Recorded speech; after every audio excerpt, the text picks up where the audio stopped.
Very good afternoon and welcome to Racing International. We head down to the Eastern Cape for the first of our two local meetings today, where we have 8 races on the card.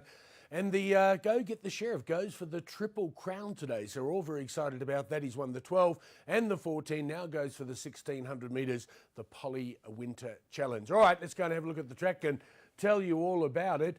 All right, well, draws certainly help over the 1,000, 1,200. Even the 14, you don't have that long to hit the top turn, and the 1,600 metres, you jump halfway around the turn. So recommending there, all inside draws. They've got the 3 metre false rail as you turn from home, excuse me, at the 420 metre mark, and that certainly helps the horses run on from behind. They certainly do that. They can make up ground quite quickly.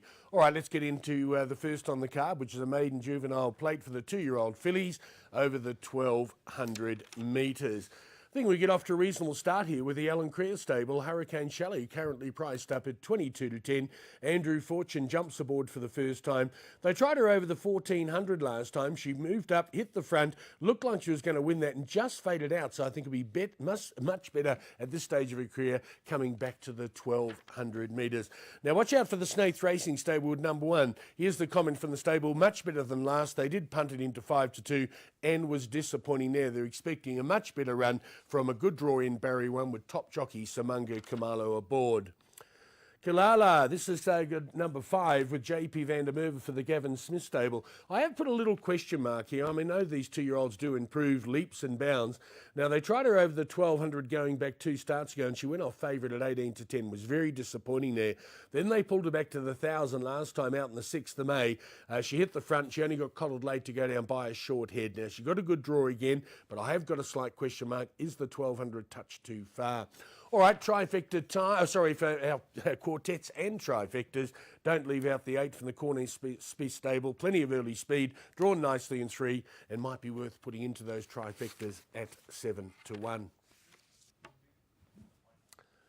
Race 2 on the card is a maiden plate for the fillies and the mares. Another one over the sprint distance of 1,000 metres.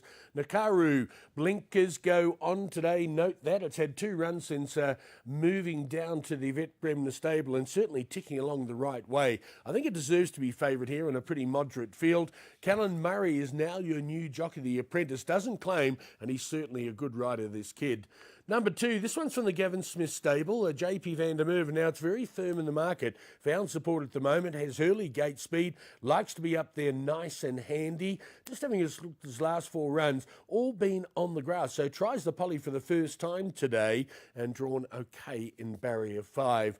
All right, number 8, Lady Willow having its first start today. Now, keep an eye on this. The bookies are taking no chances at the moment. They've currently got it priced up at 5 to 2. It's 6:30 in the morning in South Africa, and so those things can change a bit later on.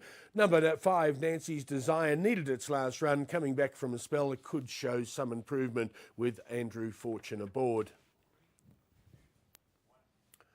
Race 3 on the card is a maiden plate and certainly looks a very open race. We're going over the 1,000 metres. And number 1, Lego House Dew. We've been tipping this for a while and it's been a bit disappointing, I've got to say. You know, we've done our dough on this a few times, but they are trying it back over the 1,000 metres. They've been campaigning it over anywhere between the 13, 1,200, now bringing it back to the 1,000 metres. I think it's a very open race, not a strong race at all, and should go pretty close here. Number 1, King of the North, Wayne Agrella at 22 to 10. They had the blinkers back on last time, ran a fair race. It was up there handy, then got well out of its ground, and then ran on again well. Only went down by 3 lengths. It is drawn nicely in 3, and as I said, in a pretty open-looking race, must have a chance here. Number 9, Soviet Cosmonaut. Craig Zaki jumps aboard at 7 to 2. Now, the stable said horse is very well at the moment, and they're looking for big improvement today. So I think it's worth throwing in, but no one's taking chances in a weak field. It's currently priced up at 7 to 2. Now, number 7 from the Jacques Stratum stable. Look out, he could have a good day today. They're expecting a much better effort. They tried it with the blinkers last time, showed nice improvement, only beaten 4 1/4 lengths, drawn nicely in barrier 1, and this sort of field could be competitive here, but a very, very open race.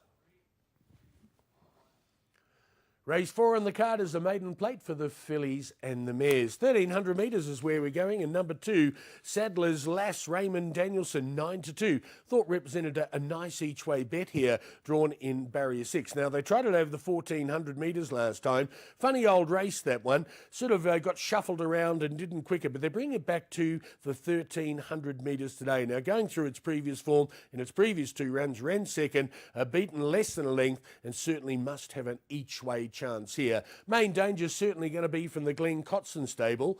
This one's relocated up from the Western Cape, where it's much stronger down there. And it's had 2 runs so far, both over the 14 and the 1,600, not finishing far behind, but has to come from a tricky draw in barrier 10. Number 10, Love to Dance. We've thrown this one as well. Could be a bit of an improver here. Big odds, and I'm always looking for one of those horses to try and sneak into the trifectas. Watch out for this one from the in-form Yvette Bremner stable. Number 3, Italian Miss, the Australian bred from the Gavin Smith stable, JP van der Merwe. Now, this has certainly got a winning chance, but it is drawn out wide in barrier 11. Need a bit of luck from there, but it does have a little bit of luck, and he's got a top jockey aboard here. Certainly could see it in the top 4. Here we go, race 5 on the card. It's a merit-rated 84 handicap.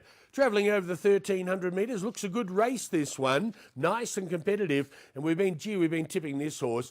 Velvet Verona. Now, she's not going to bump Go Get the Sheriff as in the main race on today. Finishing just in behind it. And also a cracking run last time behind Villa de Lago. Only beaten just over 1 1/4 lengths. Has the class. Got to carry top weight, but deserves it. And I think will go pretty close here. At a decent price at the moment at 7-2. Number 9, Cardinals. Samunga Kamala certainly was a good first up since moving up from Cape Town. Cracking run that day on debut. Needed that run under the belt and only went down 1 1/4 lengths. Samunga Kamala aboard and drawn nicely in barrier 2. Well, if you like this one, good value too at 9-2. What about number 11, Captain Slipper?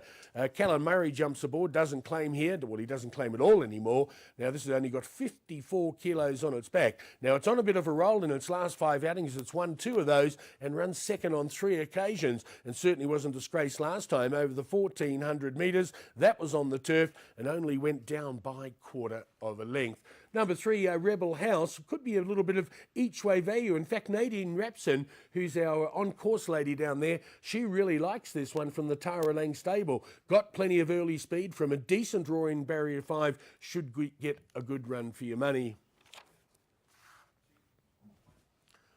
Race 6 on the card is a merit-rated 71 handicap over the 1,300 metres, and liking a bit of number 5 here, Troublemaker. It is having its second run after rest. Always a bit worried about that, but not when Alan Creer, if the trainer sends him out. He seems to get over that, and I do like a little bit of this one each way at 10-1. Where are the dangers going to come from? Well, number 10, The Stones, have also been nibbling at that one its last couple of outings. Hasn't been finishing far behind. Beaten 2 1/4 lengths 2 starts ago when running second. And that was a good run when you consider it was giving him 12 lengths at the 400. Got going late and flew home. And last time the same thing. Got out of its ground a bit but ran on quite strongly. They were over the 14 and 16. Coming back to a slightly shorter distance but does crack a decent draw in barrier 2. What about number 14? Well, I think it's got to go in. Evening Storm from the Yvette Bremner stable. It is jumping up in class today, but they refitted the blinkers last time and have put up a cracking gallop. Taking on stronger, and Samunga Kamalo will put up half a kilo over, but still a nice weight here of only 52.5. Number 2, Struben. Certainly a horse that, well, if you look at the betting at 2-1 with Andrew Fortune aboard, it's got the form to be competitive in a race like this, but unfortunately, drawn out very wide in barrier 14, will need a lot of luck from there. Here we go, race 7 on the card. It's over the 1,600 metres. Here it is, the big race we're all been waiting for. It's the 3rd leg of the East Cape Poly Challenge over the 1,600. And let's have a look. Well, we're tipping, obviously, the obvious horse here. We're cheering him on. He's won the first 2 legs over the 12 and the 1,400 metres. Here's the comment from the stable, Jacques Stratum. He's got him spot on for this race. So I thought, oh, maybe it's a bit too far for him. But I went back through his form. And the 2nd of October, he actually won over the 8 1,800 metres on the poly track, beating a decent field there. And after breaking through, they reloaded him, and he certainly went on to win comfortably by 3/4 of length. Now, don't leave out the 4. This is from the Alan Creer stable with top jockey Andrew Fortune aboard. I can't see him beating the favourite here. They're running at the same weights where they met last time, and he went down by 2 1/4 lengths. But in that race, he was drawn wide, and he was giving him nearly 11.5 lengths at the 800 and rattled home hard. Now, he gets a decent draw tonight or today. They're drawn in barrier 1. Number 2, Jet Explorer, is coming off a short break of 77 days. He's only had 2 runs since moving up from Cape Town and KZN. He ran well fresh last time, so I give him a bit of a chance here with top jockey Samunga Kamalo aboard. Now, number 8, Cruise Campo, Craig Zaki. Here's a little bit of value in the race and might be worth popping into those trifectas at 10-1. He's not drawn the best in barrier 9, but look at that run behind Go Get the Sheriff last time. He's only went down by a length when running into second, so he could be a little bit of value for those trifectas. All right, the lucky last on the card, it's race 8 and it's over the 1,600 metres. Low-rated fillies and mares race here, only a 60 handicap. They're always pretty tricky at the best of times. Going with number 8 here, who's priced up at 9-2. The stable, this is a comment from the stable, from the Duncan McKenzie stable. They're expecting a big run today, and they think they'll go very close, drawn nicely in barrier 2. So there might be a little bit of each way value. Number 8, Shamal. All right, where are the dangers coming from? Well, number 7, this one's from the Dorisham stable, and you've always got to respect them. They've got the top apprentice aboard, young Callan Murray, who's out there in front of the apprentices at the moment. Certainly rang on strongly on debut. That was a cracking run, giving him 10.5 lengths at the 800. Got going late, and to come from a wide draw that day, 13 out of 16. Now cracks a much better draw today in barrier 5, priced up at 10-1. Number 6, Sunrise in Africa, Samunga Kamalo, certainly needed his last run under the belt when having his first start on the poly track since moving up from Cape Town. That was a cracking effort, and there was money around for it when they backed it in from 11-2 into 3-1. So look for more improvement today. All right, number 2, Invisible Juice. I'm going to pop this in. It's only had the 1 run, and Julie obliged for the Yvette Bremner stable after leaving the Joey Ramsden stable down in Cape Town. Is drawn out a wee bit wide in barrier 9. Stable says is very well. So watch out for that. Stable in good form. Craig Zaki aboard.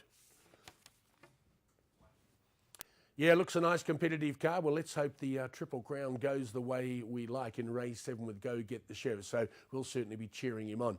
We're going to be putting up all our selections at our Twitter account at Racing in Tips. From myself, Rod McCurdy, and all the team, we wish you a very successful punting afternoon.